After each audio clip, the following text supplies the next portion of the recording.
Right, ఇవాళ agency బంద్కి పిలుపునిచ్చాయి గిరిజన సంఘాలు. సో మరి బంద్ ఎలా కొనసాగుతోంది, ప్రజలు ఏమంటున్నారు, మద్దతు ఎలా ఉంది చూద్దాం ఈ బ్రేకింగ్లో. అల్లూరు జిల్లాలో ఏజెన్సీ ప్రాంతాల్లో దుకాణాలు, వాణిజ్య సముదాయాలు, పర్యాటక కేంద్రాలు మూతపడ్డాయి. గిరిజనులు తెల్లవారుజాము నుంచే రోడ్ల మీదకి వచ్చి నిరసన చేపట్టారు. పాడేరు ఆర్టీసీ కాంప్లెక్స్ దగ్గర గిరిజన సంఘాలు ఆందోళన చేపట్టాయి. రోడ్డుపై వెళ్తున్న వాహనాల్ని అడ్డుకుంటున్నారు ఆందోళనకారులు.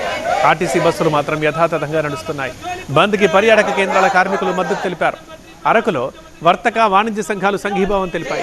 పర్యాటక ప్రాంతాలకు రాకుండా సందర్శకులు బంద్కు సహకరించాలంటూ విజ్ఞప్తి చేస్తున్నాయి గిరిజన సంఘాలు.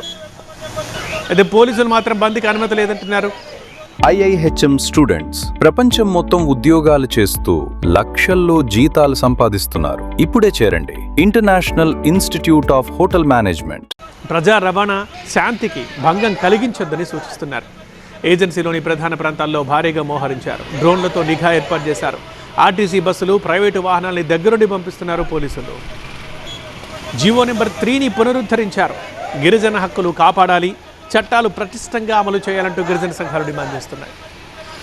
రాష్ట్ర ముఖ్యమంత్రి చంద్రబాబు నాయుడు గారు ఆదివాసులకు ఇచ్చినటువంటి హామీ అమలు చేయాలని, ఆదివాసీ ప్రాంతంలో 100% రిజర్వేషన్ నియామకం సంబంధించినటువంటి ఆర్డినెన్స్ జారీ చేసి చట్టం చేయాలని చెప్పేసి ఆదివాసులు డిమాండ్ చేస్తున్నారు. ఆ రకంగా రాష్ట్ర ప్రభుత్వం వాళ్ళ హామీని తక్షణమే అమలు చేయాలని చెప్పేసి ఈ సందర్భంగా మేము డిమాండ్ చేస్తున్నాం.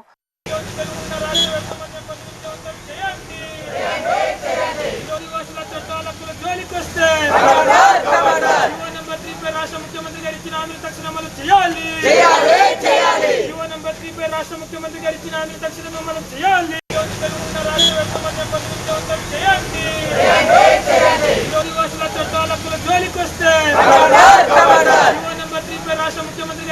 తక్షణం అమలు చేయాలి.